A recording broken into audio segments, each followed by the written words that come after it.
Bueno, tengan ustedes muy buenas tardes. Creo que ya hemos admitido a las personas que a esta hora se encuentran en sala de espera. Para mí es un gran placer saludarlos hoy en estos lunes de arte con una conferencia que se llama El nacimiento del paisaje, a cargo de la investigadora Sol Astrid Giraldo.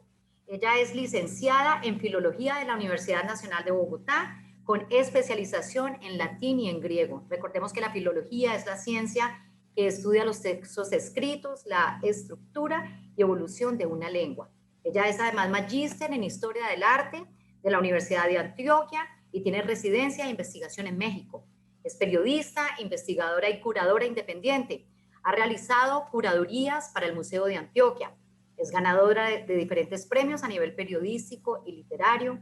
Ha pertenecido al grupo de investigación, teoría e historia del arte de la Universidad de Antioquia y al Comité Técnico del Museo de Arte Moderno de Medellín. Actualmente es curadora del Centro de Artes de la Universidad EAPIT. Y actualmente es también docente de la Maestría de Historia del Arte de la Universidad de Antioquia y escribe para diversas revistas hispanoamericanas, entre otras actividades. Yo quiero en realidad darle una gran bienvenida a la investigadora Sol Astrid Giraldo. Tiene una hoja de vida fantástica y sé que vamos a disfrutar muchísimo esta conferencia en este nuevo ciclo de conferencias de arte de los lunes, El nacimiento del paisaje. Bienvenida Sol Astrid, estás en Medellín, acá desde Cali. Te saludamos desde el Club Campestre de Cali. ¿Cómo está todo por Medellín? Uh-huh. Hola Mónica, primero que todo pues muchísimas gracias por la invitación al Club Campestre, a la profesora Luz Adriana Hoyos pues, que nos hizo como el contacto. Por Medellín lloviendo muchísimo, diluvio hoy, pero bueno, vamos a seguir con la vida, ¿no? En medio de la situación como tan complicada que estamos viviendo, porque estamos también pues a nivel de salud pues también, la ciudad está pasando en este momento pues por una crisis, pero bueno, hay que seguir adelante.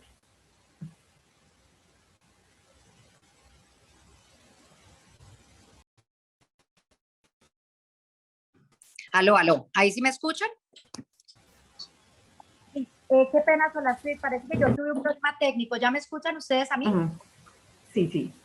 Sí, yo tuve, afortunadamente yo tengo aquí siempre el plan B, que es mi celular, pero algo sucedió con el computador, pero bueno, ya qué pena, ya estamos Listo. reconectados nuevamente. Yo quería pues darte la bienvenida en nombre del Club Campestre, me empezaste como a responder y en ese momento yo perdí contacto, pero ya estoy aquí en Bueno, gracias, contacto. Mónica. Okay. Entonces, no, pues tú me dirás. Sí, no, vamos, adelante ya Sí, entonces listo, vamos con la empezamos. conferencia porque yo fui la del Listo, problema, el resto de personas están conectadas en este momento. listo, listo. Bueno, entonces voy a abrir aquí la pantalla. Bueno, bueno entonces buenas tardes. Pues agradezco pues nuevamente a los organizadores de esta charla y pues también a ustedes, los asistentes. Bueno, este ciclo de conferencias que vamos a hacer es hacer un poco la reflexión de cómo ha surgido el género del paisaje en Colombia. No es tanto pues como una evolución así estrictamente histórica, de fechas o estilos, sino lo que yo quisiera hacer es un poco como la historia de la mirada, porque el paisaje tiene que ver más que con lo que estamos viendo. Ustedes allá en el valle tienen esa gran riqueza, pues que es este valle, pero no es solamente como un entorno geográfico, sino cómo lo miramos, ¿cierto? Entonces, como para empezar a hacer esta reflexión, yo quisiera como que empezáramos a conversar un poco sobre qué es para usted, cuando yo les digo la palabra paisaje, en qué piensan, ¿no? Que, también como qué es la expectativa, que vamos a ver un poco la historia del paisaje, eso como, qué es un paisaje para ustedes? Como la pregunta que quiero, como con la que me gustaría que pudiéramos iniciar esta charla.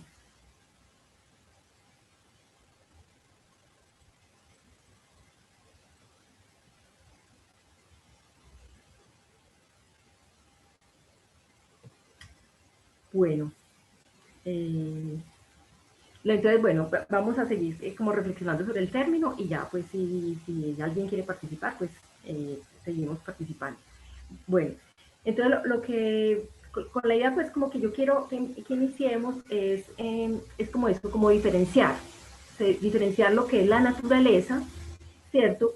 De lo que es un paisaje. O sea, un paisaje es una construcción visual, mental, emocional, sobre ese entorno en el que vivimos, pero digamos que no ha existido siempre. Ahora como que nos parece como imposible porque de pronto es como lo que más, cuando a uno le dicen arte, hubo unos artistas en Rusia que alguna vez dieron unas encuestas cuando no existían las redes sociales, unas encuestas telefónicas en el mundo de qué era lo que consideraban una pintura perfecta y casi en todo el mundo se habló de paisaje, porque también como el contacto como más inmediato que suele haber con el arte, ¿cierto?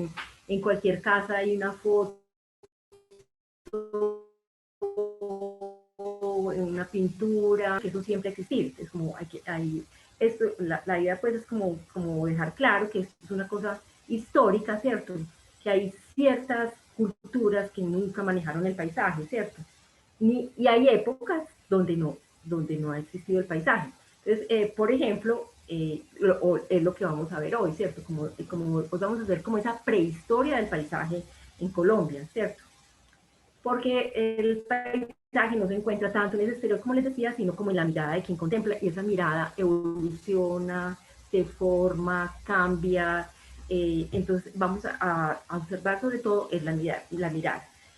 Javier Maderuelo es un investigador español que dice pues esta frase que me parece como clave, dice, para que el sitio o lugar adquiera la característica del paisaje, es necesario que exista un ojo que contemple el conjunto y que se genere un sentimiento que lo interprete emocionalmente, ¿cierto? Entonces vamos a ver cómo se fue formando esto en Colombia, ¿cierto? Cómo se fue creando ese ojo y cómo se fue dando como esta interpretación del lugar donde estábamos.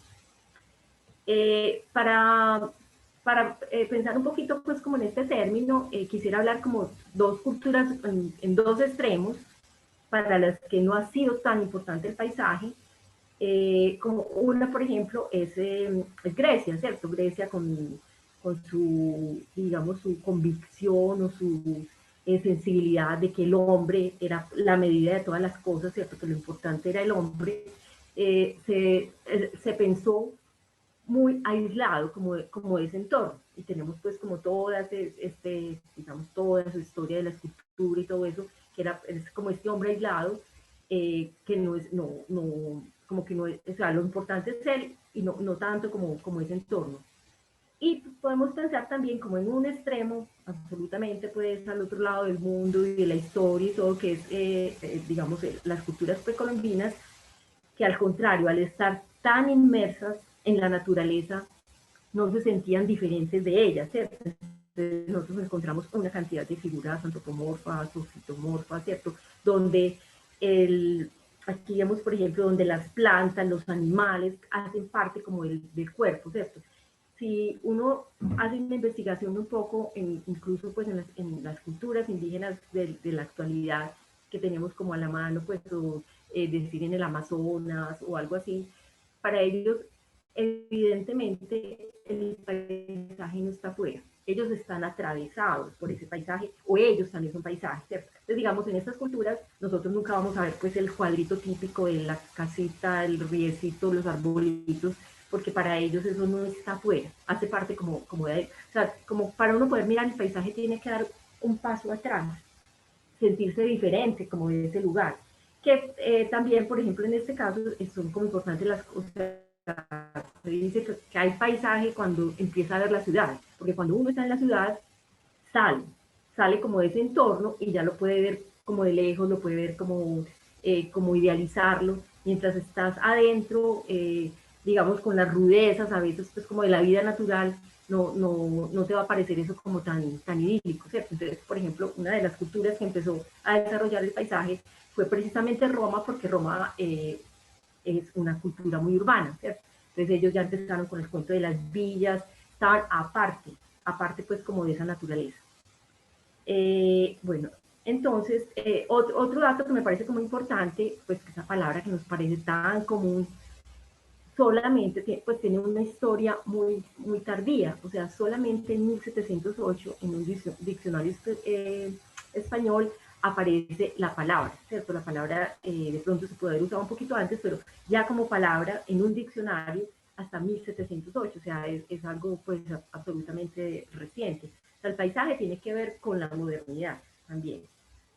Bueno, entonces ya para meternos directamente como en la historia ya nuestra, vamos como a la pintura colonial, a la primera, pues como la primera parte de nuestra historia. No nos vamos a referir como a la parte precolombina, ¿cierto? Que sino que nos vamos a hablar ya como de esta sociedad que ha sido conquistada, que ha sido colonizada, esa España pues que nos llega y cómo empieza a emerger como este país en las pinturas, ¿cierto? Obviamente, la colonia pues no fue el gran momento para el paisaje, ¿cierto? ¿Qué era la pintura o qué era el arte en la colonia? O sea, básicamente era un arte católico. Incluso muchas veces se pone en duda de que uno pudiera hablar ahí de arte, porque, digamos, el, digamos, toda esta producción de imágenes no era, no era algo para ver como ahora lo vemos en los museos o en las casas. O sea, era una producción más que de arte, de como unos artefactos que servían para un culto. O sea, tenía una función muy clara. O sea, nadie quería, digamos, tener una experiencia estética o de belleza frente a un cuadro, sino que estos cuadros eran una manera de nosotros relacionarnos con Dios, ¿cierto? Entonces, en ese sentido, todavía no es estrictamente arte, ¿cierto? Para ser arte, digamos, tendría que volverse algo más laico, ¿cierto? En este momento son unas imágenes que están con una función muy determinada, es una función, son unos objetos para unos cultos, y bueno, toda la religión católica que todos conocemos, que nacimos en ella, que bebemos de ella, ¿cierto? Toda esta religión católica es una religión donde es muy antropomórfica, digamos, o sea, es una religión donde, o sea, no es una religión, por ejemplo, como los indígenas que tienen pues como esta relación con la tierra, con el agua. Nosotros estamos hablando sobre todo como de figuras humanas, ¿cierto? De dioses humanizados. Y entonces, digamos que eso es lo importante. Y es un arte que está absolutamente simbolizado, o sea, nada es allí adorno, o sea, está totalmente simbolizado, está totalmente controlado, sobre todo pues en la colonia, o sea, nadie, pues no era que la gente saliera así pues con el caballete a ver a quién pinto, a ver qué pinto, no, eran unos pintores que tenían que tener unas autorizaciones, había unos tratados de pintura que decían muy claramente qué se podía pintar, cómo se podía pintar. Por ejemplo, había debates si a la Virgen se le debería ver el pie o no se le debería ver el pie, si la Trinidad se podía pintar con 3 caras o con una sola. O sea, era, pues incluso era censurado, ¿cierto? Entonces, digamos que en estos tratados de pintura se enseñaba técnica, pero también se enseñaba teología, también como conceptos de estética, pero la idea era que era, o sea, no había libertad, o sea, la gente no pintaba lo que quisiera, eran figuras de culto y esas figuras tampoco podían estar en cualquier parte, o sea, aunque ya se empezó a hacer como cierto arte popular, ciertos retablos que se llevaban pues a las casas, por lo general el espacio son las iglesias, son para adorar, y entonces como vemos son incluso pues pinturas muy sombrías, muy digamos, todo es muy espiritual. Entonces, aquí, y el reino, pues, o sea, se supone que el reino no es de este mundo, ¿cierto? Lo que nosotros estamos pensando es en ese cielo, no estamos mirando dónde estamos. No es importante para estas pinturas. Entonces, aquí empezamos a ver cómo, salimos pues como de aquellos fondos tan, digamos, tan, pues, tan sombríos, digamos, y empezamos a ver cómo empieza a inmiscuirse poco a poco como ese paisaje que estaba detrás, o sea, como ese entorno natural que, digamos, estas primeras pinturas, digamos, para las cuales no era importante. Aquí también hay como una cosa interesante y es, como les decía, se pintaba con modelos, o sea, no era que uno salía y pintaba lo que quisiera, sino que se seguían unos modelos. ¿Cuáles eran esos modelos? Esos modelos solían ser estos grabados, ¿cierto? Entonces eran grabados que llegaban de Europa, venían por Sevilla, pero por lo general realmente eran de los Países Bajos, de Flandes, de Amberes, entonces venían estos grabados, ¿qué eran esos grabados? Tenemos que pensar que es un momento donde la imagen no es fácil reproducir las imágenes, ¿cierto? Esto es anterior ahora la imagen se reproduce, en ese momento no.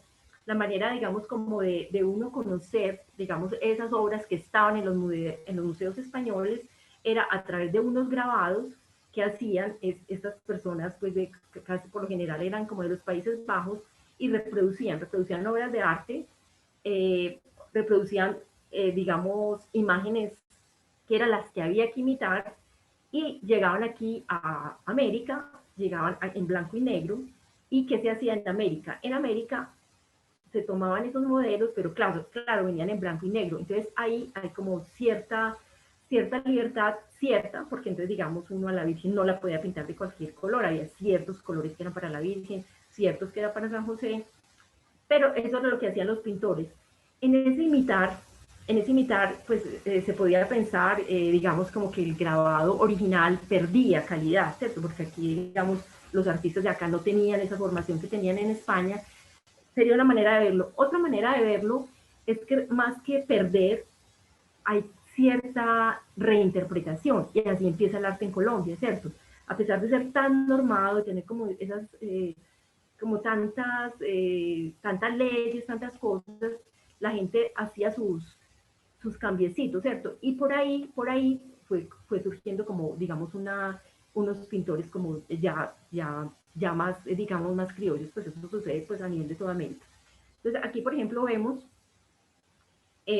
los cambios que hay, ¿cierto? Entonces a veces son, digamos, por problemas técnicos. Entonces, digamos, este manto de la Virgen es un manto con demasiados volúmenes, hay mucho juego en la forma, o sea, se necesita una maestría que de pronto el pintor nuestro no la tiene. Entonces el pintor, digamos, simplifica. Entonces a veces simplifica, como les decía, ponía otros colores, hay ciertos cambios. Aquí pues casi que podríamos hacer esos juegos que se hacían antes de las diferencias, en qué se parecen, cuáles son las diferencias. Entonces empezamos a ver aquí, digamos, a San José tiene esta florecita que aquí no la tiene, pero esa florecita, ¿por qué la tiene San José? No es porque el pintor caprichosamente decía ponerle una florecita, sino que ese es un atributo de San José. Estas imágenes tenían, digamos que los santos siempre tenían atributos. Esto era como un libro abierto, o sea, la gente podía leer. Entonces, digamos,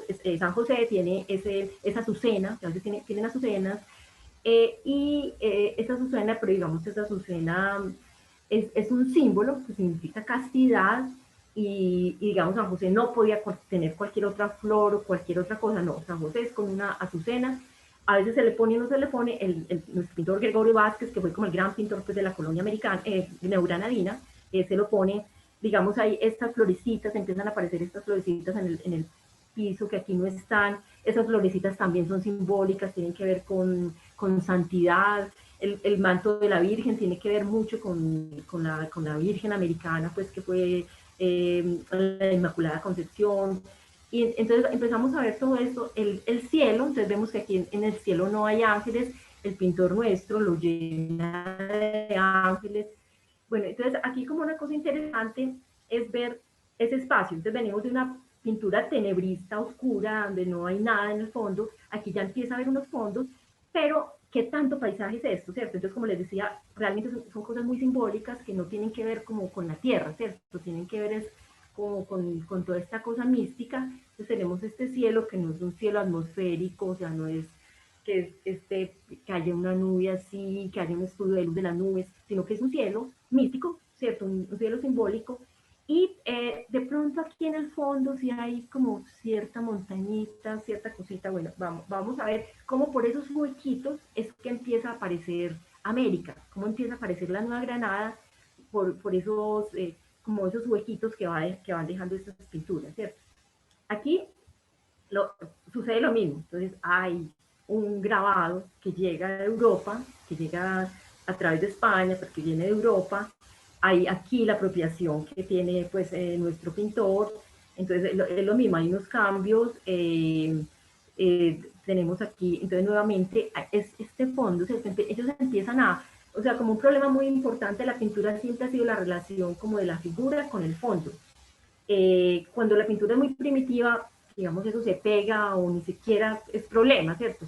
Cuando ya empieza como a haber cierto manejo de la figura, entonces ya esa figura empieza a tener un volumen y tiene que estar como en algún lugar, ¿cierto? Entonces empieza a hacer esa cosa con los fondos y entonces aquí empiezan a aparecer esta figura, digamos, estos como inicios de paisajes, que no sé si todavía podemos hablar de esto, porque entonces, bueno, viene pues un paisaje que obviamente es europeo, y aquí así lo resuelve nuestro pintor, ¿cierto? Es una masa, son unos árboles, es una masa, eso no, pues realmente es demasiado genérico, o sea, no hay una hojita, no sabemos qué es eso, es más una mancha pues que realmente una reconstrucción de, digamos, de lo que podía ser un árbol, pero vamos viendo cómo ahí empieza a haber como cierto, o sea, es muy difícil para un pintor de estos, digamos, hacer innovaciones en la figura, o sea, miren que el niño Jesús mira para la misma parte, tiene la misma manzana, porque todo eso es simbólico, ¿cierto? Pero ya ese fondo puede tener alguna variedad, pues hasta cierto límite. Entonces ahí empezamos a ver como ese huequito de luz por donde me empieza a mirar, empieza a aparecer como este entorno, porque pues como una cosa muy importante en este momento es que podemos pensar en los pintores como que estuvieran como los caballos, pues los pintores o las personas, o sea, no se miraba lo que había alrededor, ¿cierto? O sea, ¿qué miraba la gente para pintar? ¿Qué miraba el artista para pintar? Otro grabado. No miraba lo de afuera. O sea, para crear una imagen miraba otra imagen, se basaba en otra imagen, no creaba una imagen nueva, ¿cierto? No porque no tuvieran capacidades, sino porque no era permitido, o sea, el sistema no lo permitía. Bueno, aquí tenemos otra pintura, entonces vemos pues esta serie que va a suceder lo mismo, pero aquí sucede algo muy importante en la historia de la pintura de la Nueva Granada, que es, ya lo vamos a ver. Entonces aquí tenemos lo mismo. Entonces aquí está San Juan Evangelista. ¿Por qué sabemos que es San Juan Evangelista? Porque tiene los atributos, los atributos son pues estas cosas que, estos objetos o estas, digamos, sí, como estas cosas que rodean siempre a un personaje.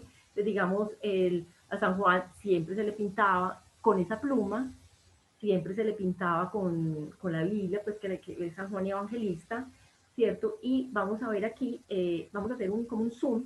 Esta imagen, me perdonan, está muy mala, no pude encontrar una mejor. Aquí hay un águila, y vamos a ver como en el de San Juan, nuestro San Juan, también hay un águila. ¿Por qué un águila? Entonces, nuevamente, no es que el pintor fue y miró al lado y encontró un águila y le pareció muy bonita y le pintó, sino es una águila simbólica, es un atributo también de San Juan, porque todos los evangelistas tenían un animal que los caracterizaba, el de San Juan es el águila.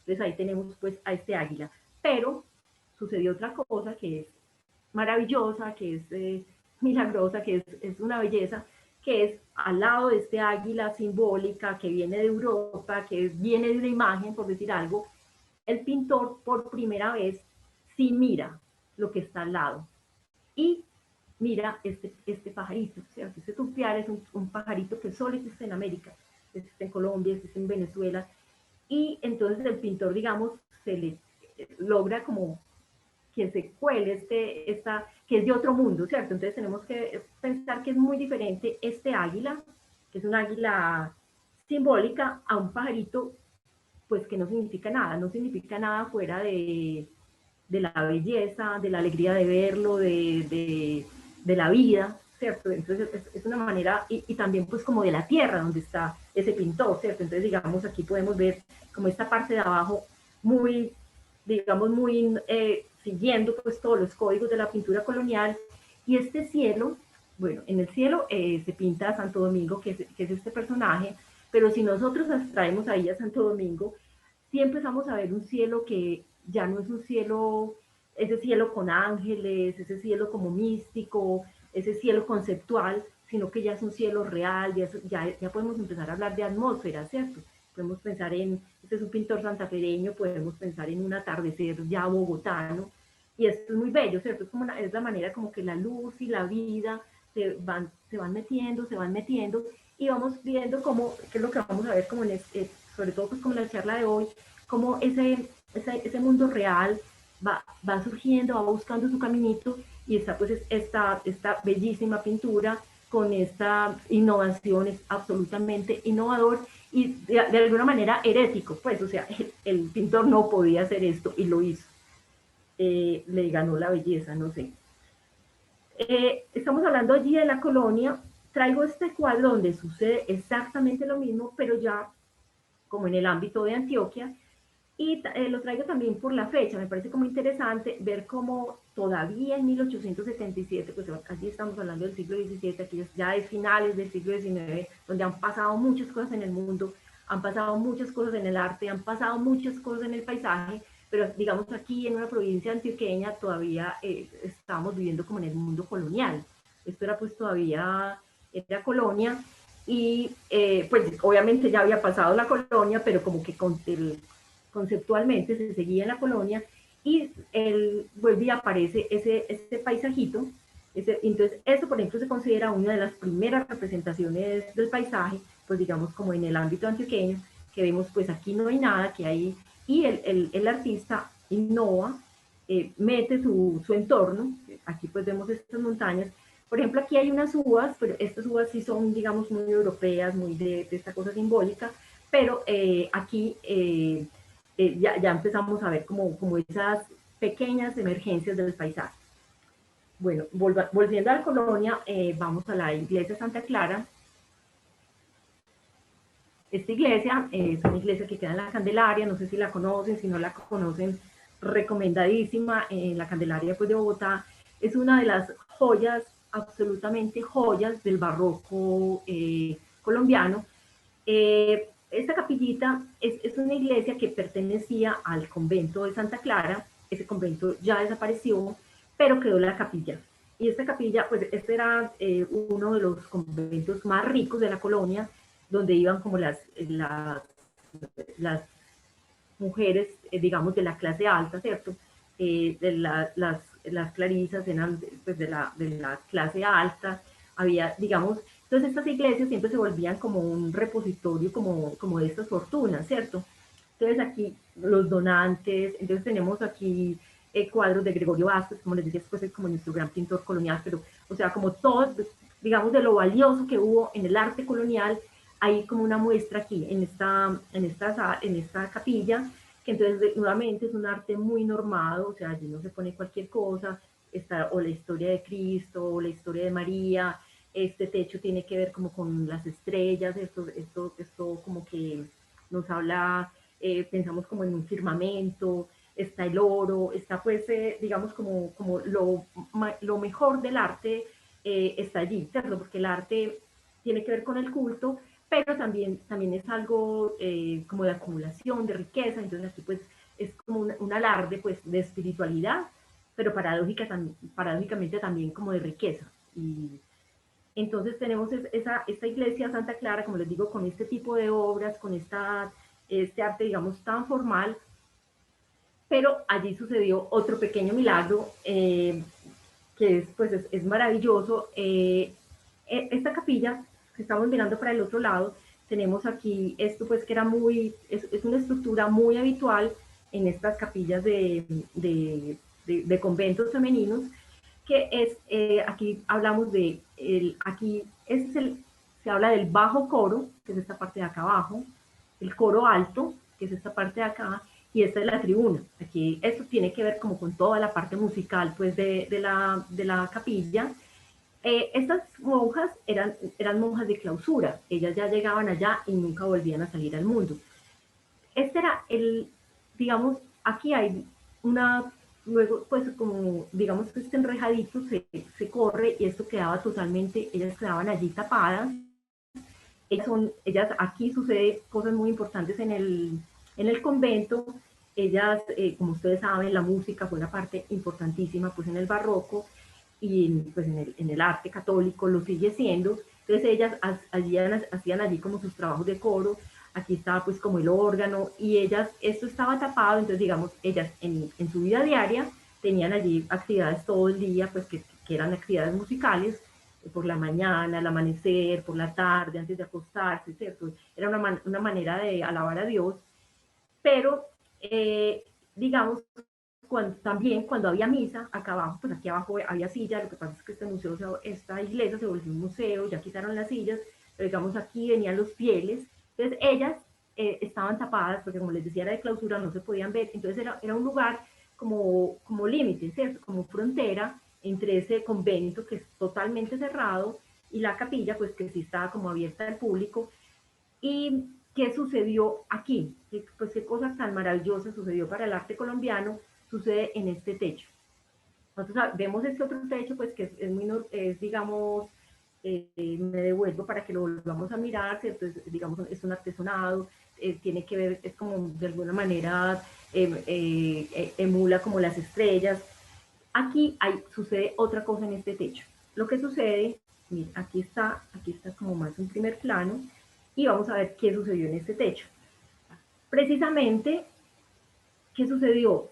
Surgió la vida, o sea, digamos como entre este arte que no miraba para los lados, que no miraba dónde estaba, que no, cierto, que solo estaba mirando como hacia arriba, como hacia el dogma, aquí surge, digamos, la fauna, la flora, las frutas, todo eso está lleno de animalitos que son como ese turpial que veíamos de Gregorio Vázquez ahorita, son animalitos que no son símbolos, no son dogma, son los animalitos que había en la colonia americana, ¿cierto? Este es un miquito, este es un perrito, este es un conejito, hay un tapir, hay una danta, o sea, la fauna local. Entonces, bueno, hay como un pequeño misterio con esto, un pequeño no, hay un misterio, o sea, ¿quién pintó esto? ¿Por qué lo pintó? Porque, digamos, esto no, de alguna manera no era permitido, o sea, como en una iglesia todo estaba absolutamente, se hablaba pues como de ciclos programáticos, ¿cierto? Entonces, aquí esto no corresponde, digamos, a nada concreto, o sea, el perro no significa nada, aquí, ¿cierto? El mico no estaba en la Biblia, el tapir no estaba en la Biblia, o sea, ¿cómo va a ser cierto? Entonces, hay una pregunta, lo pintó, por qué lo pintó, cómo se pudo pintar mucho tiempo. Este convento murió de dueños y digamos ya después llegó una orden masculina del Sagrado Corazón y eso lo habían tapado con una tela. Se hace una restauración en 1977, se quita esa tela y aparece pues como toda esta explosión de vida, esta explosión de América, ¿cierto? Entonces ahí, entonces se pregunta, ¿fue un cura el que lo hizo? ¿Fue pues un artesano? ¿Serían las monjas? Bueno, como estamos en una época feminista, me gustaría pensar al menos en las monjas, bueno, no sabemos, esto pues ya es especulación, pero de alguna manera también se ha dado como esa explicación, que de pronto tenga que ver más, digamos, con el espíritu franciscano. Precisamente el paisaje en la cultura occidental se empezó a dar muy fuerte en, digamos, como alguien quien fue como un innovador y empezó a salir pues como de estos espacios espirituales a los espacios como reales y naturales, fue el Giotto, y sobre todo como en este ciclo que hay de San Francisco, en la Basílica de San Francisco. Entonces, digamos, ha habido personas que han relacionado estas imágenes, ¿cierto? Con, digamos, con ese espíritu franciscano del hermano sol, hermana luna, pues, de sentir la naturaleza como una manera pues también de estar con Dios. Entonces tenemos pues como ese pequeño milagro de ese momento y pasamos ya como a otro tema pues ya más conocido por todos, que es pues la maravillosa empresa de la expedición botánica, pues que se hace ya finalizando la colonia, ¿cierto? Ya casi pues ya, miran, hasta 1816 y sabemos pues ya pues que ya eso se cruza pues como con los movimientos independentistas, incluso por las personas que participaron en la expedición botánica, después fueron algunos de los próceres de los próceres de la independencia, y tiene que ver también que hay un cambio así de 180 grados, porque es un uso completamente novedoso de la imagen, ¿cierto? Veníamos de esta imagen que era absolutamente dedicada al culto, absolutamente, digamos, normada por la iglesia y por el dogma, a una imagen que es absolutamente laica, ¿cierto? Ya es científica, ya hay una mezcla como muy novedosa, muy interesante entre arte y estética y ciencia, ¿cierto? Entonces, esto, o sea, no es simplemente bonito porque detrás hay una gran, digamos, hay una gran mirada científica. Entonces, ustedes pues recuerdan, es José Celestino Mutis, que llega aquí como, digamos, él era el médico del virrey, cuando hay un cambio de virrey, a Góngora, final, o sea, él desde que está en España, él es un médico, pero es científico, ha trabajado en el Jardín Botánico de Madrid, y él quiere venir a América, y su gran sueño es precisamente hacer lo que no se hacía hasta el momento, y mirar en dónde estamos, o sea, de qué se trata esto, qué es eso, o sea, América en su fauna y en su flora no era simplemente que hubiera una hojita distinta, un animalito distinto, esto realmente con ese impacto, cuando se juntan estos dos mundos, el europeo y el americano, como si esto fuera otro planeta, como si esto fuera Marte. O sea, nada era exactamente como era allá, o era más grande, o era más chiquito, o era más rojo, o era más... O sea, y las plantas, digamos, para un botánico, esto era y pues era una tienda de dulces, o sea, pues cada se movían un paso y había una planta distinta, y eso era un conocimiento totalmente inédito, tanto para Europa como para los mismos americanos. Entonces José Celestino Mutis, digamos, logra después de 20 años de lucha que le dejen hacer su expedición botánica, y empieza a hacer un recorrido por toda América, ¿cierto? Aquí vamos a ver pues un poco como de cifras, entonces tenemos la dirección de José Celestino Mutis, es el virrey Antonio Caballero y Góngora quien le da finalmente esta autorización. Participantes entre algunos, porque obviamente fueron muchos, pero que nos van a sonar muy conocidos: Francisco José de Caldas, Jorge Tadeo Lozano, Francisco Antonio Cea, todos próceres de la independencia, porque claro, este era un espíritu que iba en contra de toda esa escolástica, o sea, aquí todavía, digamos, aquí no había ciencia, aquí no había llegado la ilustración, digamos, todavía lo que mandaba la parada pues era Aristóteles. Entonces viene José Celestino Mutis con todas estas ideas terminan de volverse algo político, ¿cierto? Entonces por eso ellos terminan tan relacionados pues con este movimiento independentista. Volviendo a la expedición, dura 33 años, 25 con la dirección de Mutis, porque Mutis muere. Mutis muere, entonces ya en los últimos años ya él no está, se hace un recorrido por todo el río Magdalena, se recogen 22.000 especies vegetales nuevas, 7.000 especies de animales, y sobre todo queda un registro importantísimo en 5.393 láminas, donde algunas son a color, otras son dibujadas en pluma, y hay, digamos, es como la primera academia de, entre comillas, pues como de arte que hay en la Nueva Granada, porque aquí, digamos, no hubo los grandes mecenas, no hubo los grandes maestros, esto no fue una gran corte como lo fue la Nueva España o como lo fue Perú, esto de todas maneras era un lugar donde no había tantos dineros, donde no, digamos, no se dio ese arte barroco tan espectacular en el sentido pues digamos, el de acá es muy interesante, pero digamos no tiene ese boato que logró tener en la Nueva España y en Perú,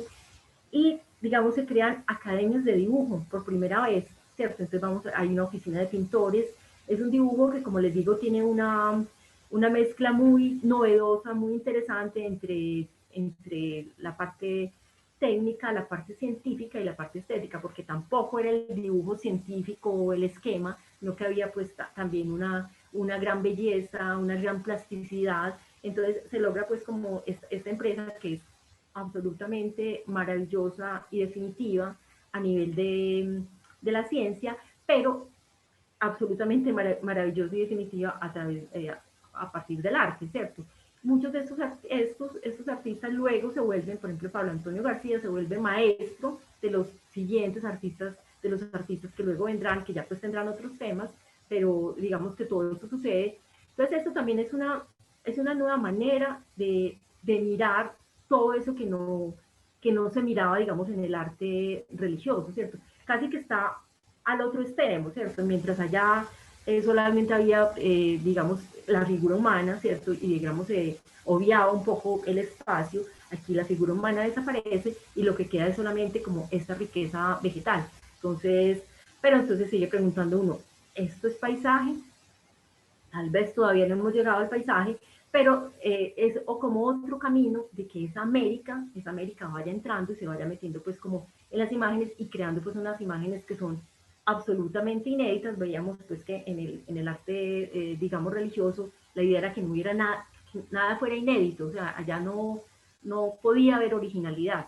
Aquí todo esto es original, o sea, todas son plantas nuevas, todos son cosas, o sea, la técnica es obviamente una técnica europea que se aprende aquí, pero aquí se hacen unos nuevos, digamos, desarrollos, y todo este mundo es un mundo absolutamente nuevo, un mundo absolutamente, digamos, que ya no está atravesado por, digamos, por estas cosas como dogmáticas, ya es como la realidad, ¿cierto?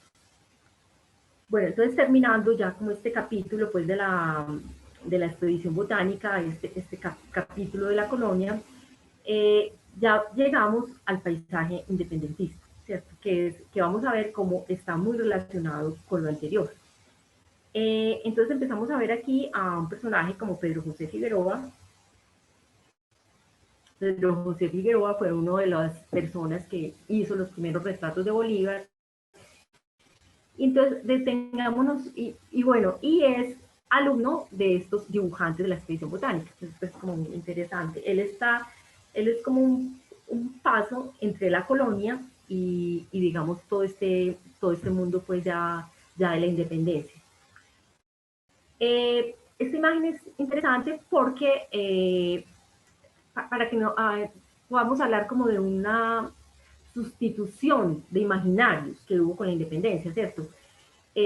Veíamos este mundo donde, digamos, como que las grandes figuras eran Cristo, María, los santos, los mártires. Cuando llega la independencia, empieza a ver por primera vez como esta imagen civil, ¿cierto? Esta imagen militar. Es una imagen, pues ya estas personas, pues ya no son, digamos, personas caídas del cielo, sino ya son seres humanos, pero de alguna manera vienen a reemplazar a esos seres divinos y terminan volviéndose figuras divinas. O sea, Bolívar casi se vuelve también un objeto de culto y entonces todos estos artistas que estaban dedicados a ser santos, mártires, vírgenes, cristos, pasan a representar a estos nuevos dioses, porque son como nuevos dioses. Incluso pues hay como historias concretas de lugares donde se baja la imagen de Cristo y se sube la imagen de Bolívar. Es como, hay que entenderlo como un país nuevo que necesita, es un proceso de identidad, o sea, la identidad se vuelve una cosa importantísima de ahora en adelante, o sea, ¿quiénes somos? O sea, se va a España, se va el papá que siempre había resuelto todo, ahora estamos nosotros con nuestras quejas, con esto, ¿qué vamos a hacer? ¿Dónde estamos? ¿Qué es este mundo? Entonces se necesita y se empiezan a crear estas naciones y las naciones se crean alrededor de estas figuras que se vuelven casi Bolívar. Entonces tenemos a Bolívar, vemos que nuevamente es un Bolívar, su espacio, el espacio no existe, o sea, no está, o sea, no, esa relación de fondo-figura es una figura que está muy aplastada, no está ocupando un espacio, ¿cierto? Porque, también porque es una figura mítica y como que no está en ningún lugar, pues así tenga pues todo este vestido militar y todo, pero digamos es esto. Entonces Pedro José Figueroa hace muchos Bolívares, pues es como de los grandes pintores de Bolívar, todos estos héroes, a Santander, todo esto, pero ya el último año, en un año en que él muere, en 1835, después de algunos meses él morirá, hace esta pintura que también es fundamental cuando vamos a pensar en la historia del paisaje, ¿cierto? Entonces miren cómo si hubiera prendido la luz atrás, apareció ese mundo que ahí está, ¿cierto? Entonces, digamos, ya este héroe Sucre ya está ocupando un espacio. Sucre, y vemos aquí también como esa mezcla entre ese retrato católico y ese retrato civil. Sucre aquí ha sido asesinado, aquí pues le pegaron el balazo a él, le pegaron el balazo a su caballo, y de alguna manera tiene como una posición de un Cristo, ¿cierto? Es como un Cristo, como es un nuevo mártir. Entonces estamos cambiando esos mártires católicos por estos nuevos mártires independentistas, y está pues en todo este entorno, ya está en un entorno, y vemos, entonces, esto es una historia pues que era muy conocida en el momento.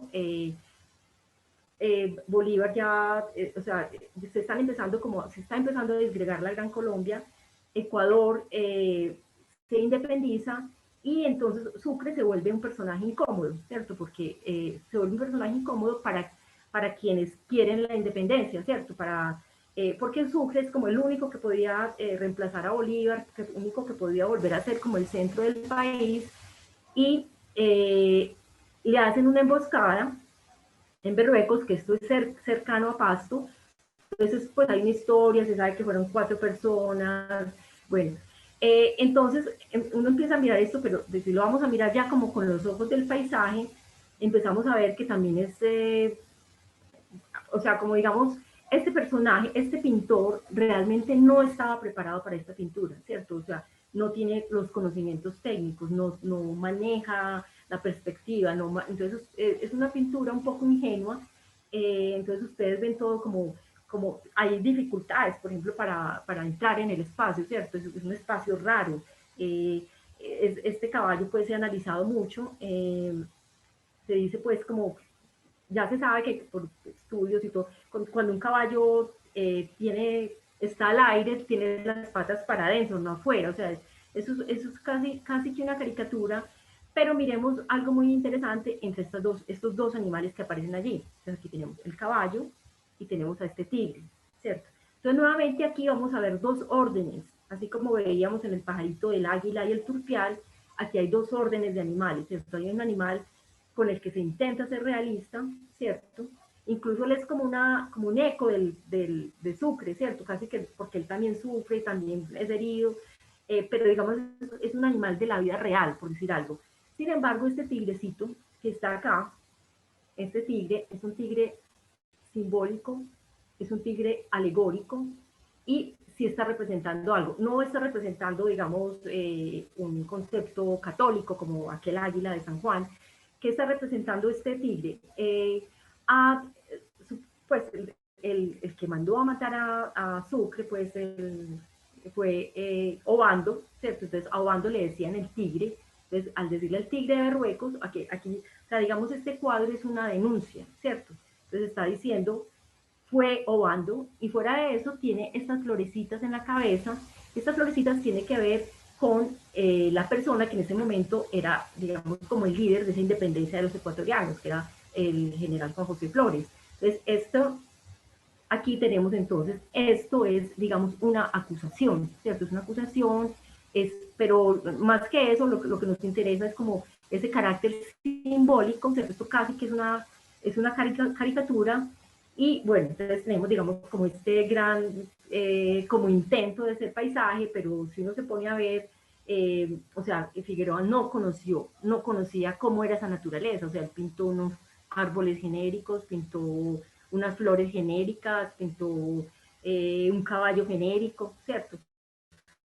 O sea, no este pintor que se paró adelante, hizo un estudio de la luz, hizo un estudio de la naturaleza. Digamos, esto no tiene nada que ver con, digamos, esa minuciosidad de las láminas de la expedición botánica, sino que ya es una cosa, digamos, como decorativa, pero es muy interesante como va viendo uno, como esa necesidad del espacio, o sea, como el hombre está llegando como a la tierra, ¿cierto? Como está bajando un poco esas alturas, está llegando a la tierra, y América empieza pues como a relacionarse con esa identidad que está buscando. La identidad va a empezar a marcarse muy fuertemente con la naturaleza. Pero entonces digamos que esto es todavía como un telón de una obra, ¿cierto? Bueno, siguiendo con estos primeros protopaisajistas, digamos, hay este otro personaje que es José María Espinosa, que tiene mucho más técnica y más formación que Figueroa, ¿cierto? Entonces vamos a ver que sus figuras son mucho más, digamos, menos primitivas, ¿cierto? Figueroa es bastante primitivo, no digo que malo o bueno, a mí me parece encantador el trabajo de Figueroa, pero digamos no tiene como esta técnica, ¿cierto? Este tiene mucho más técnica. También fue uno de los grandes, digamos, retratistas de Bolívar, pero vemos que es un retrato muchísimo más literal, más realista, ¿cierto? Y fue el que hizo pues esta pola que conocemos tanto, que circuló pues en los billetes, pues que es como una imagen, o sea, digamos, dos íconos como muy importantes de la pintura colombiana. Vemos aquí esa pola nuevamente como este retrato, sin el espacio, y aquí como ese intento de recrear atmósferas, pero sigue pareciendo mucho como un telón de teatro, ¿cierto? Aquí todavía pues como que no está todavía ese paisaje que ya sí va a desarrollar de una manera muy efectiva, o digamos más efectiva, o digamos como un paso más adelante en batallas como estas. José María Espinosa, él desde muy pequeño, como desde los 14 años, él fue soldado, o sea, él fue soldado de Nariño, o sea, él estuvo en las gestas de la independencia, o sea, no se las contaron, participó y siempre dibujó. Entonces él ya como al final de su vida, miren, 1845, ¿cierto? Estamos hablando de cosas que sucedieron pues como a principios del siglo, él al final de su vida, de memoria y con apuntes y todo, empieza a hacer esas reconstrucciones de estas batallas, que son, digamos, muchísimo más, pues si miramos este paisaje y lo comparamos pues con este, vemos pues que definitivamente aquí hay pues mucha más observación, digamos, este cielo es un cielo donde sí es muchísimo más atmosférico, este árbol es más real, pero todavía como hay ciertas, digamos, torpezas técnicas, todavía pues como unos planos que ya después vamos a ver cómo hay artistas que pueden resolver técnicamente esto muchísimo mejor, pero digamos que ese paisaje también sigue siendo como el trasfondo, o sea, aquí el tema no es el paisaje, el tema es la batalla, el tema es la historia, pero esa América empieza a salir, a salir, a surgir, entonces miramos pues como digamos, la diferencia entre esa primera lucecita que se veía en estas imágenes coloniales, religiosas, y como aquí ya esa luz ha crecido, todavía no es la protagonista pues de la pintura, pero ya definitivamente ya se instaló y digamos que él hace una gran serie sobre estas primeras batallas donde ya, digamos, surge pues ya definitivamente el paisaje. Hay una obra de él que es un poco atípica y que también nos sirve para pensar pues como todavía, digamos que es todavía un intento, ¿cierto? Como que todavía apenas está llegando a un lugar, que es esta batalla, la acción de... Lo interesante de esta figura también es que José María Espinosa nunca conoció el mar.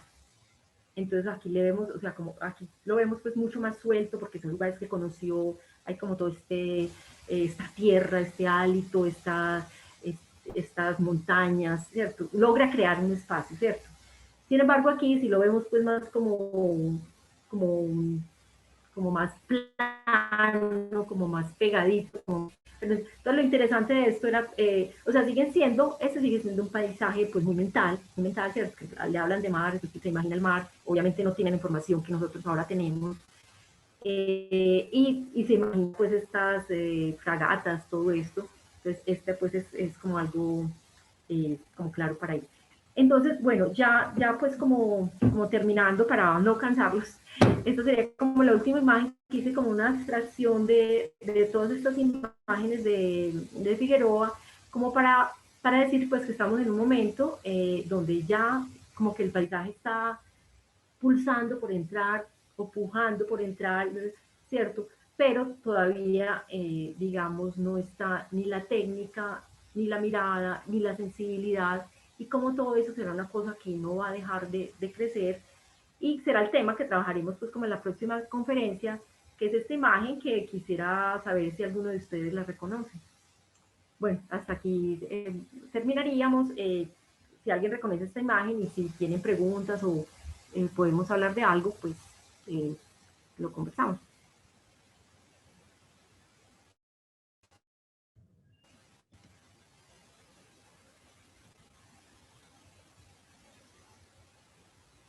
Bueno, aquí ya, Solastrid, muchísimas gracias por esta maravillosa conferencia, muy, muy interesante, de verdad. Pues no sé si alguien quiere atreverse a de pronto a decirnos de qué es esta pintura. A ver si reconocen esta imagen, sí.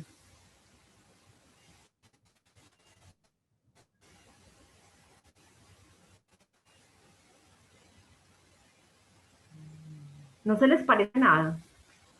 Sí, pues el fondo del Nevado. Sí, ¿Qué eso es nevado será? ¿Qué nevado será? Santa Fe ¿Y de qué ciudad Bogotá, será? creo. Santa Isabel. Santa Fe de Bogotá, ¿no? Les queda más cerquita a ustedes, solo les digo eso, que les queda más cerquita a ustedes.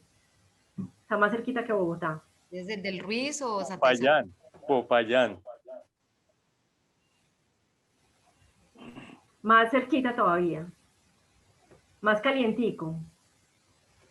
Puedo creer. Entonces, Pues ahí Luz Adriana está diciendo que Buenaventura. no.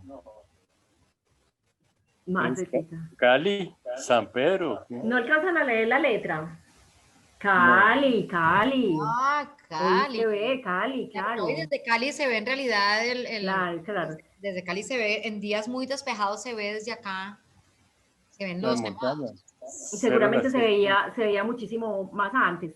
¿Qué reconocen? Pues no ¿Qué existía el reconocen? Cerro Las Tres Cruces, pero ahí está en la cordillera occidental. Pero dice provincia de la Buenaventura arriba, creo. Ajá. Dice, pero se llamaba así, Provincia de la pero este es Buenaventura, ajá. Cali. Ese es el tema que vamos a trabajar en la semana entrante, que es el de la expedición coreográfica, que es así como la exposición botánica, se hace esta expedición coreográfica, que es ya cuando definitivamente pues entra el paisaje y el paisaje humano, y este es el momento en que la expedición coreográfica pasa por Cali. Entonces pues lo seguimos conversando luego. Como ven, pues ya apareció el Muchísimas paisaje, gracias. ese ya es un paisaje. A ustedes.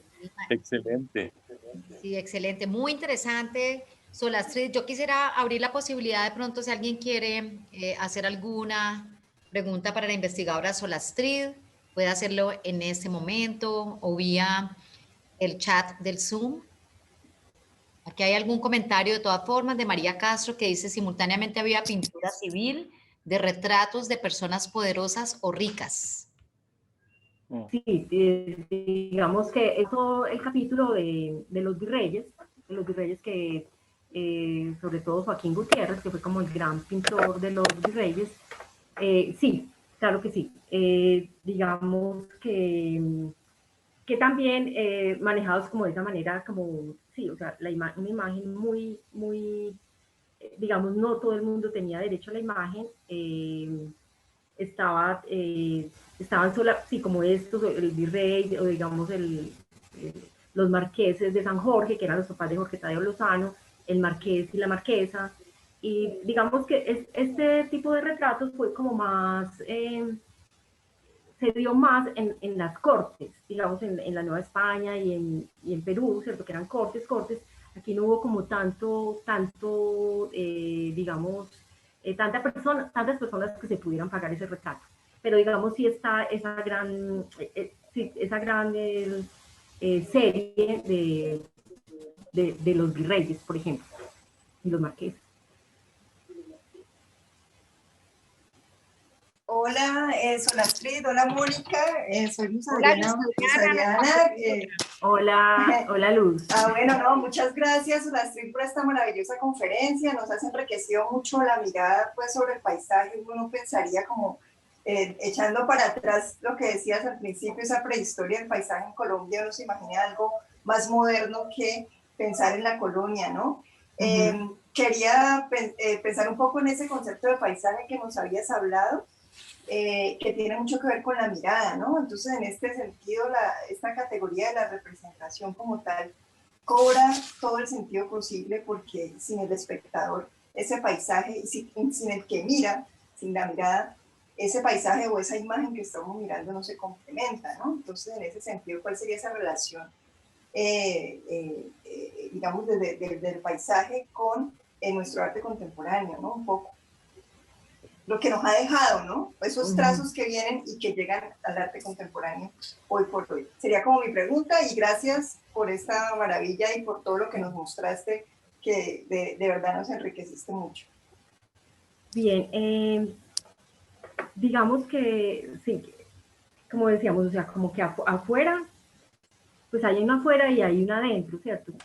Pero no siempre hemos estado preparados o interesados en mirar esto, ¿cierto? Y cómo se ha ido creando, cómo se han ido creando también ciertos códigos, ¿cierto? Ciertos, digamos,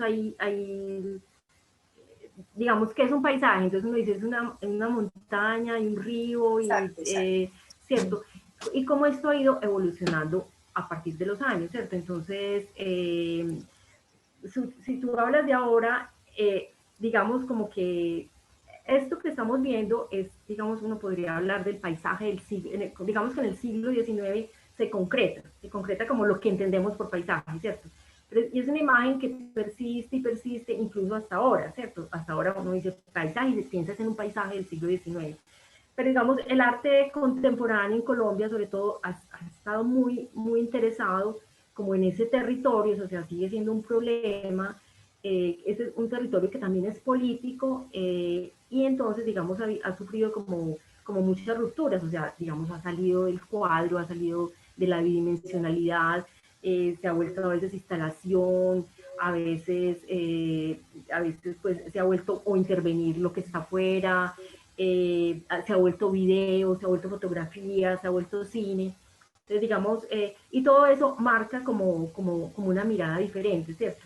Otra cosa es que, por ejemplo, el paisaje, digamos, como en estos inicios, es algo como muy relacionado con la belleza, ¿cierto? Como que uno no pinta sino cosas bellas, que de alguna manera también hay una reflexión de si es que no se pinta sino cosas bellas o que realmente la belleza la ponemos cuando pintamos, ¿cierto? Porque cuando se pinta con esta idealidad, uno va quitando como lo que uno iba como armando y de pronto va creando como esa belleza.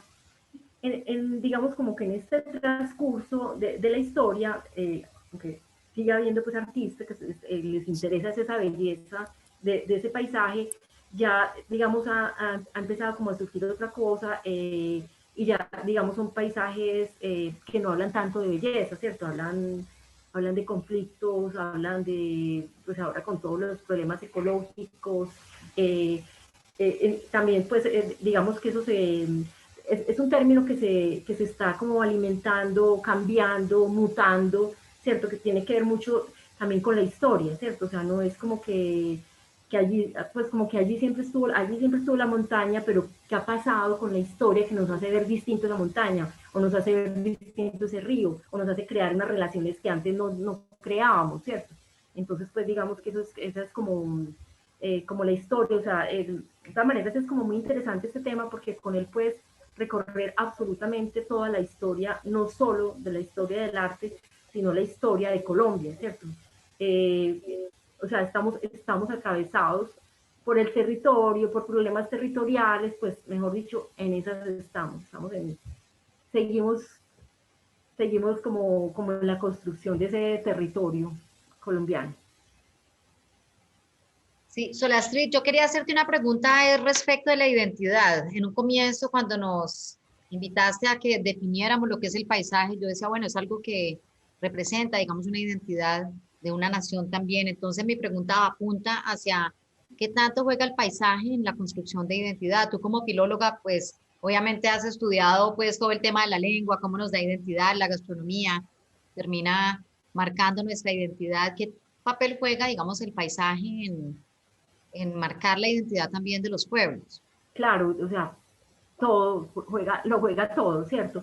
Y digamos que esto es algo que empieza a ser muy claro con esta expedición coreográfica, que es lo que les decía, que es un momento donde ya se está pues como en la, ya se ha salido pues de la colonia, estamos como estrenando nación y hay precisamente esa mirada, esa pregunta que tú estás haciendo, se le hacen, se la hacen científicos que van acompañados de sus pintores precisamente a reconocer ese territorio, a reconocer esa identidad y digamos que desde eso estamos en eso, ¿cierto? O sea, porque el paisaje también es humano, el paisaje, o sea, el paisaje yo lo construyo cuando yo, digamos, cuando se interviene, el hombre interviene el paisaje y lo crea, pero luego también hay una mirada que mira esas intervenciones del hombre. Entonces, todo eso pues son como una, o sea, sobre todo como lo importante es como entender que, o sea, todo lo mental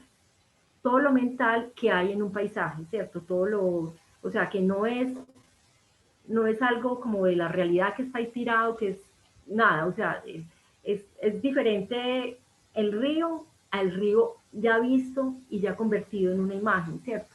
Entonces, digamos que, cuando tú hablas de identidad, América definitivamente ha estado atravesada por ese paisaje, o sea, por este paisaje monumental, por este paisaje que no tenía que ver nada con Europa, con estas distancias, con esta espacialidad, ¿cierto? Eso es América, ¿cierto? Y digamos, estamos construyendo esa América y no la hemos dejado de construir desde entonces hasta ahora. O sea, eso es una construcción histórica, social, política, pero también es una construcción estética, ¿cierto? Una construcción visual.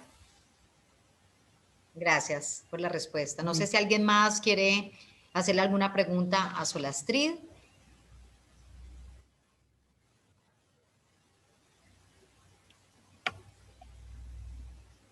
Escucho por ahí de pronto a alguien que quiere, en ese momento pueden abrir los micrófonos para hacerle alguna pregunta y si no también pues como que nos cuentes un poco de qué va a ser la próxima conferencia, Solastrid. Bueno, entonces la próxima conferencia vamos a hablar de los artistas viajeros, que fue como una tendencia grande que hubo, digamos, como desde Humboldt. O sea, porque hay algo como muy interesante, el género del paisaje, como género. América tuvo que ver mucho con eso, ¿cierto? O sea, porque América era naturaleza, ¿cierto? Se suponía que Europa era más civilización y América era esta naturaleza. Entonces empieza a haber una cantidad de viajeros que recorren América, ¿cierto? Algunos llegan a Argentina, algunos van a Chile, algunos van a México. Y entonces hay unos viajeros que también vienen a Colombia, a la Nueva Granada. Entonces empezamos, es muy paradójico porque empezamos a tener como esas primeras imágenes de nosotros por los ojos de otros. Por ejemplo, en esta misma expedición coreográfica hay muchos artistas extranjeros, Henry Price, pues, que era un inglés, entonces como que empezamos a vernos, pero con la mirada del otro, ¿cierto?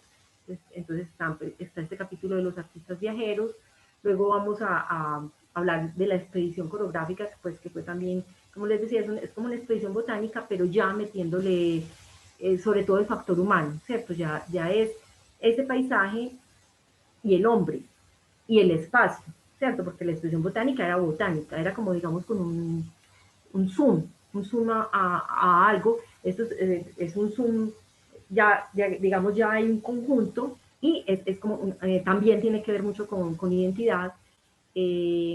Luego tenemos, vamos a hablar de la Escuela de la Sabana, ¿cierto? Que ya estamos ya la República, que es una escuela, pues que como lo dice su nombre, es una escuela que sucede mucho como en la sabana de Bogotá y tiene ciertas características y las vamos a contrastar con la escuela antioqueña, ¿cierto? Que tiene como otras características. Y aquí yo me disculpo, porque realmente estoy cayendo en algo que he criticado mucho, que es el tema de las regiones, ¿cierto? Como que nosotros seguimos como que el arte colombiano es un poco el que se hace en Bogotá, y luego están las regiones, y entonces digamos yo tengo como conocimiento del arte nacional y de mi región. Yo del Valle conozco poco, y entonces también agradecería si ustedes me alimentan en ese sentido, si yo pues de pronto estoy dejando cosas por fuera. Ya en la siguiente charla sí lo voy a centrar mucho como en tres artistas, sobre todo artistas mujeres que han trabajado el paisaje del Valle de Cali. Pero bueno, entonces eso ya es para después. Pero sí les digo, si ustedes ven que yo estoy hablando de algo y ustedes tienen un conocimiento de ese entorno regional, les agradezco mucho que alimentemos esto, pues, porque uno pues termina viendo, uno termina teniendo una perspectiva desde donde está. Bueno, aceptamos esa invitación, agradecemos muchísimo a la Una investigación. pregunta, Ah, bueno, por una ahí. pregunta. Sí. Sí, ¿dónde puedo ver yo este cuadro? ¿En un museo? ¿En qué parte? ¿En Bogotá? ¿En dónde lo puedo ver? Que Esto no sea... hace parte de las láminas de la expedición coreográfica. Yo no sé si exactamente esto, pero digamos, esta colección está en la Biblioteca Nacional y en el Banco de la República. Incluso Excelente. hay algo en el Museo de Antioquia, creo que hay, pero yo no sé, o sea, son En tantas. la Luis Ángel son Arango tantas, se puede investigar, qué pena, Sola Street, en la Biblioteca el Luis Banco de Ángel la Arango, República, sí. en el Banco de la República se puede investigar todas las láminas de la Comisión Coreográfica. Excelente. Entonces, sí, no sé pues exactamente esta, pero pues, o sea, las láminas están allí, la gran, como la gran. Esa palmera es de la Plaza de Caicedo. Bueno, es que ustedes son los que, o sea, les dejo esa tarea. La Les dejo torre al esa tarea. fondo es San Nicolás. Y cuando éramos niños, desde Cali había una época en que podíamos ver el Nevado del Huila y el Nevado del Ruiz. Claro, claro. Que la Entonces, por eso, atmósfera era muy tal vez por limpia. eso no lo reconocieron al principio, porque de pronto esta ya no es una imagen muy, que ustedes ya vean mucho, ¿cierto? Esa Muy es familiar. una belleza mirar esas láminas de la comisión coreográfica.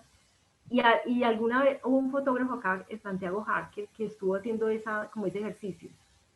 ¿Qué era y cómo es ahora? Pues obviamente pues las cosas han cambiado muchísimo y pues digamos los nevados desaparecieron, por decir algo. Sí. El salto de Tequendama ya es un hilito, pues cosas así. Entonces, y que de alguna manera también había cierta idealización a veces, aunque no tanto en la comisión coreográfica. Pero entonces me parece chévere eso que estás haciendo de reconocer y como que ustedes miren, esto es esto, esto es esto, y podríamos empezar así la próxima sesión. ¿Cuándo va a ser? ¿Cuándo va a ser? El próximo lunes. Excelente. El lunes 6 de la tarde. Muchísimas gracias. Excelente. A ustedes por la paciencia. Una curiosidad sobre Sola Street. Estaba viendo en el asesinato de Sucre la posición del caballo corriendo, ¿no? Es muy, muy similar a un grabado de las carreras de caballos de un cuadro de 1821, que es muy contemporáneo con el que presentas allí. Y en ese tiempo, la forma como se dibuja el caballo corriendo es exactamente igual, ¿no? Eso hay un cuadro que es Carreras de Caballos de Theodore Géricault, ¿no? Y es prácticamente idéntico. Tú ves las patas del caballo, está aparentemente desbocado, ¿no? Pero no refleja cómo realmente corre un caballo, ¿no? Y es también la crítica que se le hace al cuadro de 1821, ¿no? Pero es interesante. Lo voy a buscar, sí. Por otro lado, en la gráfica de Cali, tú puedes ver la primera iglesia que está de espaldas. Vamos a verla, si la alcanzas a ver, te queda a la derecha. Esa es la parte de atrás de la iglesia de San Francisco. Ah, no había visto esa parte. Sí. Excelente. ¿Cuál es la cúpula? Y la que se ve al fondo sí, es... de la derecha. La primera torrecita. Sí, es la que se ve al fondo de la iglesia de San Pedro, ¿no? Ajá. Tengo un recuerdo muy vívido de la parte del Nevado del Huila, ¿no? Una vez que estaba muy temprano, estábamos esperando el bus del colegio y salió realmente majestuoso con sus 3 picos. Eh,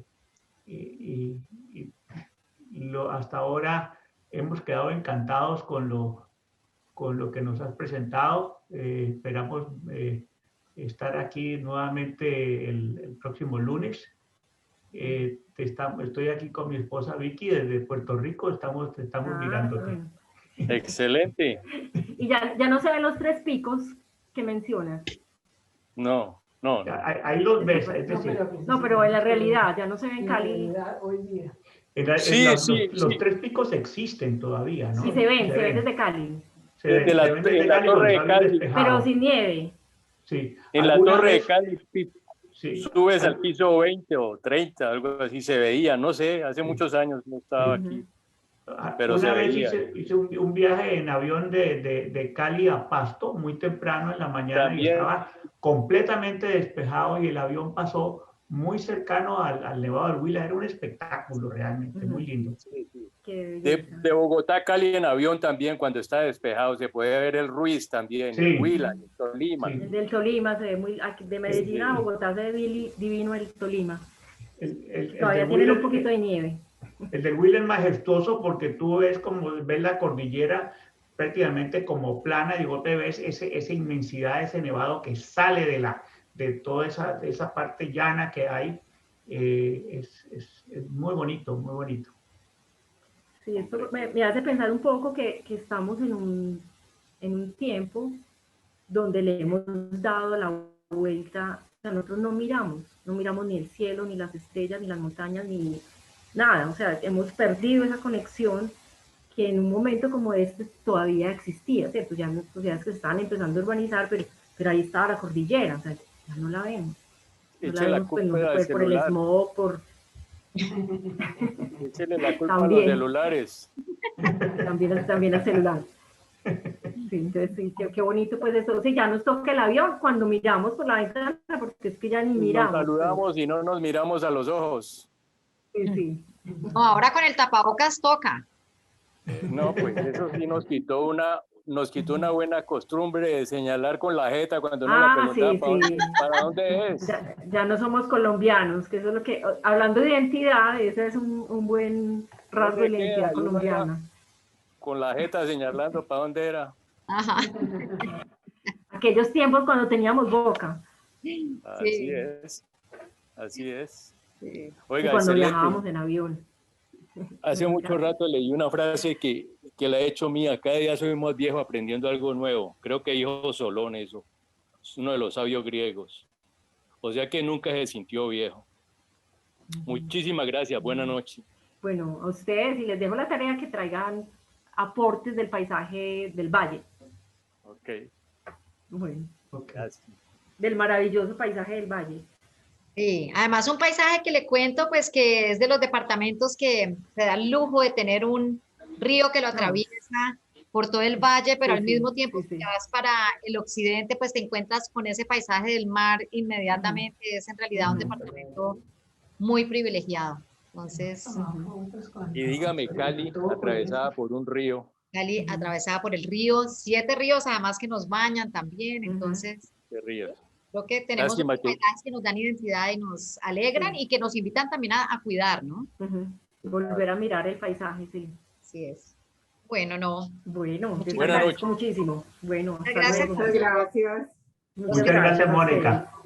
Muchas gracias, Mónica. Buenas noches, gracias. Me encanta ver a tantas personas conocidas que sé que aman el arte y que han disfrutado de esta maravillosa conferencia. Gracias a la investigadora Sol Astrid Giraldo. Nos encontramos entonces el próximo lunes. Gracias a Luz Adriana Hoyos, también nuestra curadora. Bueno, es un placer habernos encontrado en este espacio de arte. Hasta la próxima. Muchas gracias. Hasta luego. Buenas noches. Gracias.